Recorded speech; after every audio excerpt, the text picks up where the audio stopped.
We have with us Mr. Vikram Gandotra. He is the Vice President of IEEMA and also the Utility Head of Siemens. He will talk to us about contribution of events like Distribuelec to the growth of this industry in the country and also about the budget expectations from the interim budget in February. Welcome to NDTV Profit, Mr. Gandotra. Thank you, Vikas. So basically, since you are Vice President of event like Distribuelec, what kind of contributions you see in terms of the growth that or the boost that it gives to power distribution and transmission sector? So this event is focusing on the distribution and the building sector. This is the last mile, so to say, of the electricity value chain, and this is where most of the challenges come in for the discoms and also the operators. And incidentally, this is also the sector which provides the maximum number of opportunities. For example, energy efficiency, that can be the fourth source of energy, so to say, as we look at the energy value chain. And what we are doing here in Distribuelec is bringing all the manufacturers. They are bringing the new technologies which are being introduced to give benefits to the discoms and ultimately the end consumer of those discoms. So the technologies are of different types. They can be of how reliability of networks is improved, how more efficiency of the networks can be improved. So we have exhibits of showing how the latest technologies like digital twins can help the utilities to improve the efficiency of the electricity which is being consumed. Besides that, events like this also helps us to see the trend which is there in the market and what are the expectations from the end consumers. And we go back to our drawing board and we recalibrate our growth plans, our new product developments which are there. Another thing which is interesting in this event is the startup pavilion. So there is a whole lot of startups which we have selected as IEEMA, and we are encouraging them to showcase their technologies. So today the minister spoke about the growth or the 3 times, 4 times growth that the power sector is seeing in the country, and by 2030 you also charted the growth plan. So based on that, what kind of contributions you see MNCs or companies like Siemens to provide to a country like India, which is moving so fast on the growth path? So all companies, whether they are Indian based or MNC based, in fact the MNC based companies, companies like Siemens have been in India for a whole lot of years. Since 1857 they have been involved with various projects.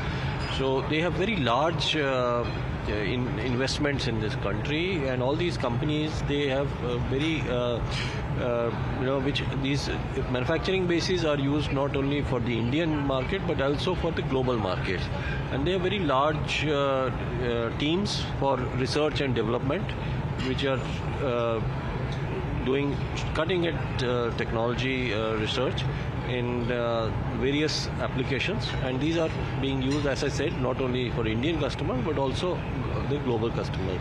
And what is interesting is that sometimes these companies can also get good ideas which are useful in one part of the world, which can also be carried to the other part of the world. One last question on, since the interim budget is going to happen in 15 days, what are the expectations of the industry? If you can talk about what are the challenges that you see and what kind of recommendations you have made to the industry. Okay. So because if I put them in a couple of buckets, one bucket is the ease of doing business. So our industry has some issues with terms of liquidity, which we want the government to address by allowing insurance bonds instead of the bank guarantees, which block a lot of funds. Then we are also talking in terms of QCBS purchase. That means the quality should be given due weightage when purchases are made for public procurement. We are talking in terms of in innovations and R&D to be made, the incentives which were there earlier to be restored, for investments which are made in R&D. Yeah, that is one very important thing. We feel that the industry has to invest in innovation, and it will be very useful if the government restores the original incentive which we're doing. You spoke about the insurance bond. Can you talk a little bit more in detail what exactly you mean by that and how it will help? Yeah, so what will happen is that the industry, whoever is a supplier, he have to give some bank guarantees to the buyer, which is taken as performance guarantees. And these guarantees, they are taken from the bank, which blocks the financial limits. And what we are seeing in certain sectors, like the road sector, for example, they have already implemented. They have allowed use of insurance bonds. The security of the end customer remains the same; it is not affected. But the benefit for the industry is that it unlocks our financial limits, and which they can take more credit. So that is something which we want also to come for our industry. And earlier you also spoke about PLI scheme for equipments or something like that, for electrical equipment. Yeah, so what is interesting, is that Vikas, is that it's not only our own equipment, but also a lot of equipment which we buy, which some of it is being addressed. For example, the semiconductors and PCBs, which we hope the situation will be better, and also certain things. You also spoke about the PLI scheme for equipments. Can you discuss a little bit more in detail about that? So the electrical industry, Vikas, buys a lot of stuff, which are a lot of equipment, which is still not made in India, and we would like, as an industry, that these are made available from local indigenous resources. So we have requested the government of India to extend the PLI schemes also to certain other equipment. For example, CRGO steel, which is the electrical grade steel, that is something which is used across the electrical industry, and that is facing constraints currently. And there are so many other, like electronic chips, which we are hopeful now in the coming years, due to the PLI scheme, it will be covered and will be made available locally.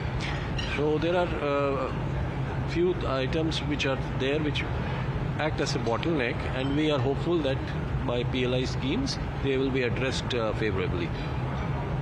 You were to add something more to what you were talking about I had talked about ease of doing business. So one, of course, issue is we have seen over the last few years the raw material prices, they vary a lot. So we have something called a price variation clause, which we have built in contracts.